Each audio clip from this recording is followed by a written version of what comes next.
ভারতীয় মিডিয়া এখন উত্তাল। একটা প্রশ্ন চারদিকে ঘুরছে, ভারত কেন মেসিকে আনতে পারল কিন্তু রোনাল্ডোকে পারল না?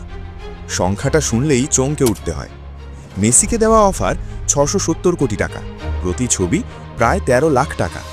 অন্যদিকে রোনাল্ডোকে দেওয়া হয়েছিল ১,৪৫৫ কোটি টাকা, প্রতি ছবি ২৬ লাখ টাকা। এত বড় অফার দিয়েও রোনাল্ডো কেন এলেন না? তাহলে কি সত্যিই মেসি সস্তা আর রোনাল্ডো শুধু টাকার পেছনেই ছোটেন, নাকি আসল গল্পটা একেবারেই অন্যরকম? চলুন ধীরে ধীরে সত্যটা বুঝে নেওয়া যাক। অনেকেই বলছে মেসি এখন কম দামে আসে, রোনাল্ডো এসব দেশে যায় না। কিন্তু বাস্তবতা কি এতটা সোজা? না, একদমই না।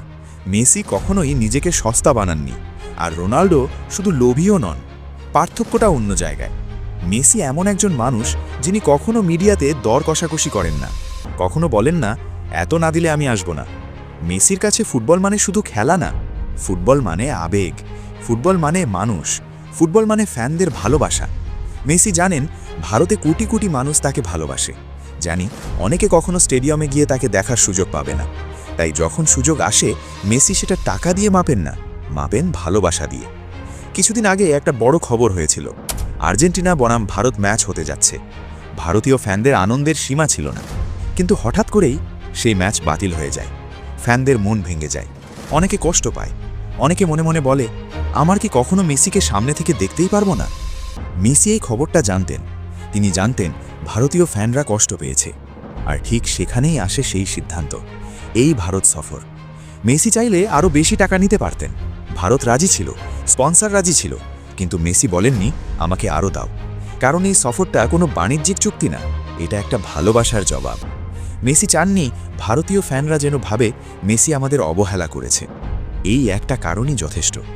কিছুদিন আগে মেসি ও তার দল গিয়েছিল অ্যাঙ্গোলায় খেলতে, কারণ অ্যাঙ্গোলার স্বাধীনতার ৫০ বছর পূর্তি উপলক্ষে বিশেষ ম্যাচ আয়োজন করা হয়েছিল।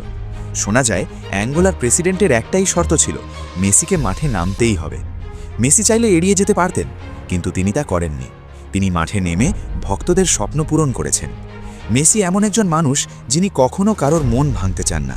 তিনি চান না কেউ কষ্ট পাক, বরং তিনি চান সবাই যেন হাসে, আনন্দ পায়।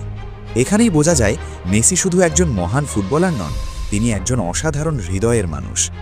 এবার আসি রোনাল্ডোর কথায়। রোনাল্ডো একজন আলাদা ধরনের মানুষ। তিনি নিজের ব্র্যান্ড নিয়ে খুব সচেতন। তিনি সব কিছুকে প্রফেশনালভাবে দেখেন। এটা দোষ না, এটা তার ব্যক্তিত্ব।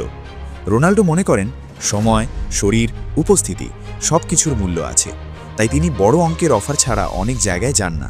কিন্তু এর মানে এই না যে তিনি ফ্যানদের ভালোবাসেন না। পার্থক্য শুধু দৃষ্টিভঙ্গিতে। অন্যদিকে ভারতের ব্যবস্থাপনা কি সত্যিই এতটাই খারাপ ছিল যে বহু ভক্ত ১৩,০০০ টাকা দিয়ে টিকিট কেটেও মেসিকে মাঠে দেখতে পেল না?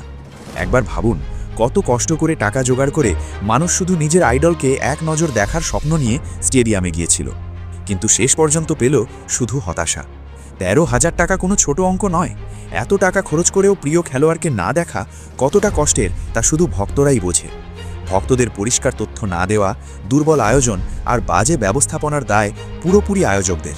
ফুটবল আবেগ, মেসি স্বপ্ন, আর সেই স্বপ্ন ভেঙে দেওয়া সত্যিই লজ্জাজনক। রোনাল্ডো নিজেকে একটা ব্র্যান্ড হিসেবে দেখেন, শর্ত পরিষ্কার, প্রফেশনাল সিদ্ধান্ত। মেসি নিজেকে একজন ফুটবলার হিসেবেই দেখেন, আবেগকে গুরুত্ব দেন, ফ্যানদের কষ্ট দিতে চান না। কে ভালো, কে খারাপ? না, এটা ভালো খারাপের প্রশ্ন না, এটা মানসিকতার পার্থক্য। মেসি কখনো তর্কে যান না, কখনো মিডিয়াতে আগুন ঝরান না, কখনো বলেন না আমি সেরা, বাকিরা কিছু না। তার কাজই তার পরিচয়। তাই আজ ভারতবাসী বলছে মেসি আমাদের আপন। মেসি ভারত এসেছেন কারণ তিনি ভারতীয় ফ্যানদের ভালোবাসাকে সম্মান করেন। তিনি কারোর কষ্টের কারণ হতে চান না, তিনি টাকা দিয়ে ভালোবাসা মাপেন না। আর এই কারণেই মেসি শুধু একজন ফুটবল সুপারস্টার না, তিনি একজন মানুষ। এই জন্যই মেসি আলাদা, এই জন্যই কোটি মানুষ তাকে ভালোবাসে।